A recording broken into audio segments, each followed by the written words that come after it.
The babysitter would later say the house never felt wrong when she first arrived. It felt comfortable, lived in, warm in the way family homes tend to be. Shoes near the door, a half-finished puzzle on the coffee table, the faint smell of tomato sauce still lingering from dinner. Nothing about that evening suggested it would end in sirens. Nothing warned her that by sunrise, detectives would be walking room to room speaking in careful, measured voices. Emily Carter checked the time as she stepped inside, 7:03 p.m. "Thank you again for doing this," Mrs. Langford said, slipping on her coat while juggling her purse and phone. "Oliver's already asleep. He usually stays down once he's out." Emily smiled. She had babysat dozens of times before. Quiet nights were the easiest: homework, a movie, maybe some scrolling once the house settled into silence. "I've got it covered." Upstairs, 3-year-old Oliver Langford slept with one arm flung dramatically over his head, his stuffed fox tucked beneath his chin. A nightlight cast a soft amber circle across the wall, turning shadows gentle. Emily watched his chest rise and fall for a moment, a habit she'd picked up from nervous first jobs years ago. Children look impossibly small when they sleep. By 8:12, the parents' car pulled away. By 9:30, the dishwasher hummed steadily. At 10:47, Emily dimmed the living room lights and stretched out on the couch with a blanket, the glow of the television flickering silently. The neighborhood outside had long since quieted. No passing cars, no barking dogs, just the occasional whisper of wind against the siding. Safe, predictable, ordinary. At 12:18 a.m., she completed her routine check upstairs. Oliver hadn't moved. She adjusted the blanket near his feet and eased the door nearly closed, leaving the familiar 3-inch gap parents always requested. Then the house fell into that deep nighttime stillness where even small sounds feel magnified.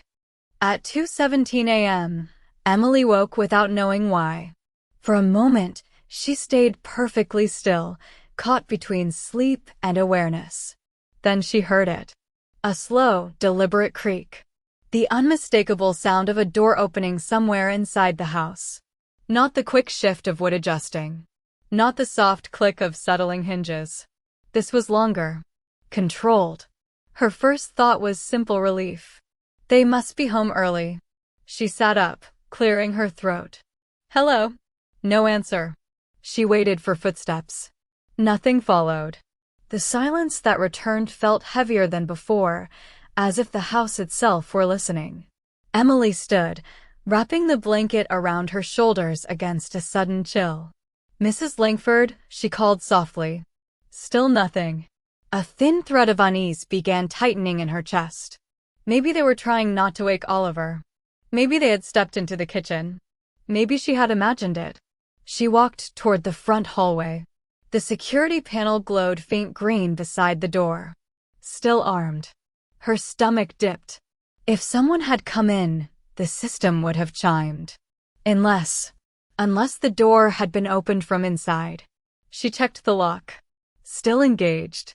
Deadbolt untouched. A quiet laugh escaped her, the kind people make when trying to dissolve fear with logic. Old houses make noises. Heating systems shift. Dreams bleed into waking. She turned back toward the couch. Halfway across the living room, she heard something else. A soft, rhythmic sound.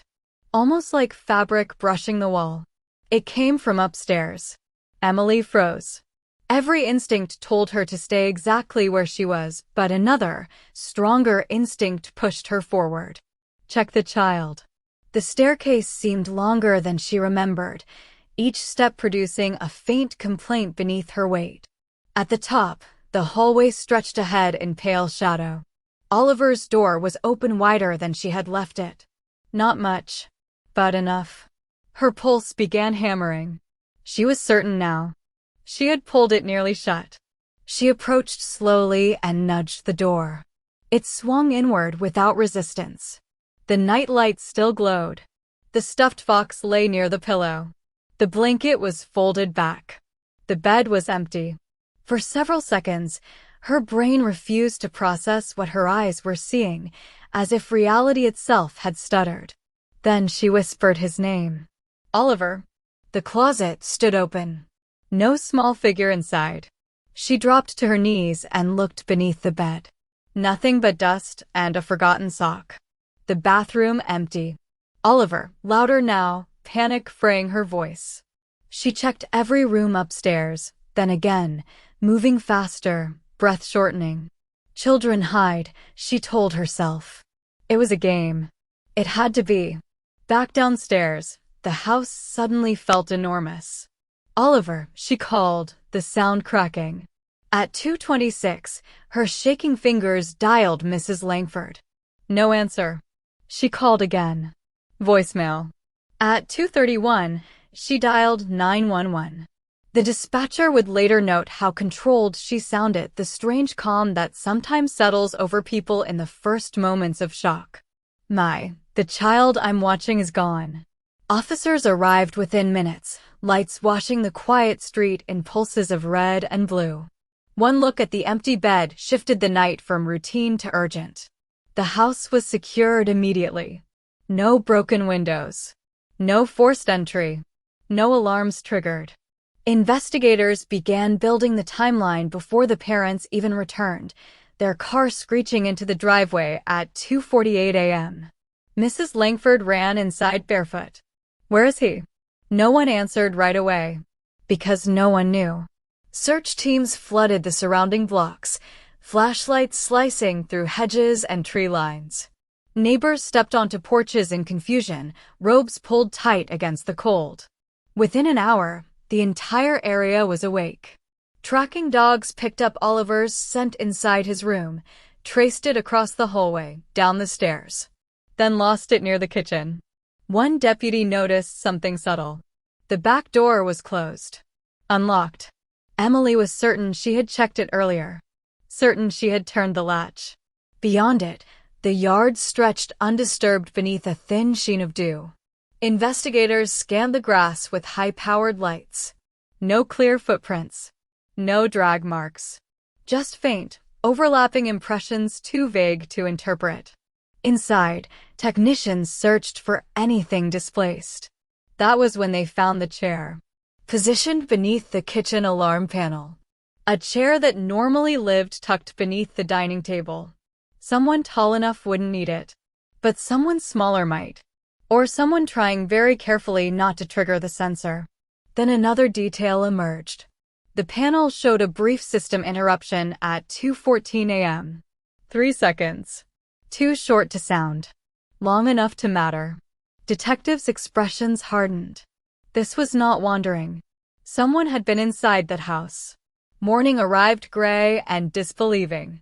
How does a child vanish from a locked home with another person just downstairs? News spread fast. Faster than comfort. Parents across town checked their own locks twice that night. Then 3 times. Investigators learned that 2 weeks earlier, a utility worker had requested access to the backyard to inspect a shared drainage line.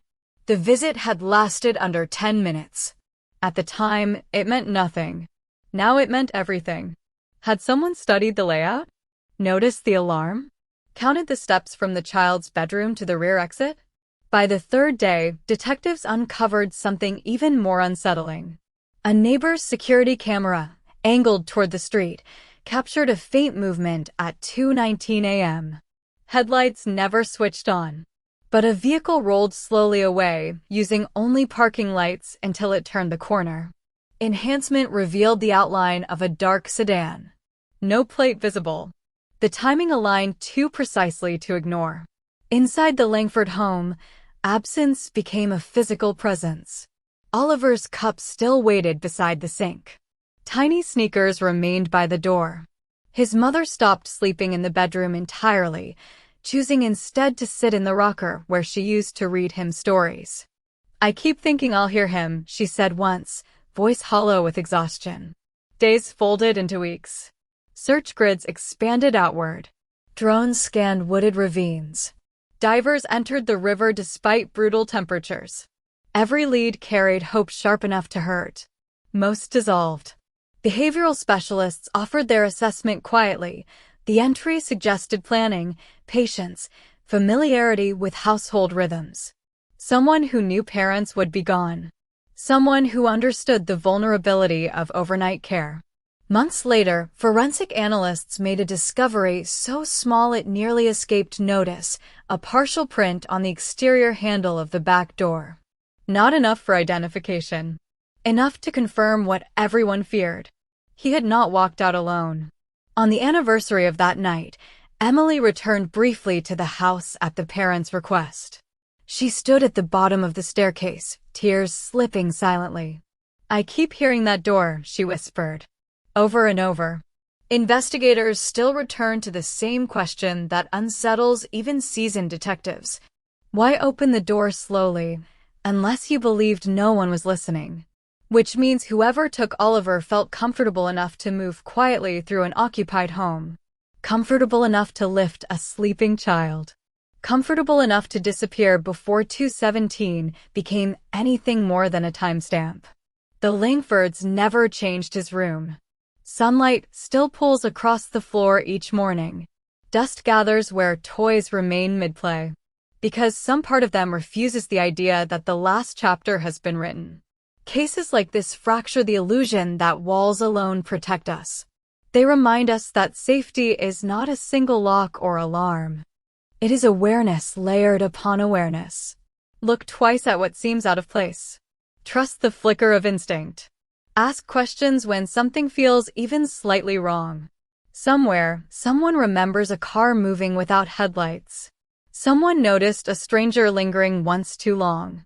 Someone holds a detail they never realized mattered. And until that memory surfaces, one moment remains frozen in time. 2:17 a.m.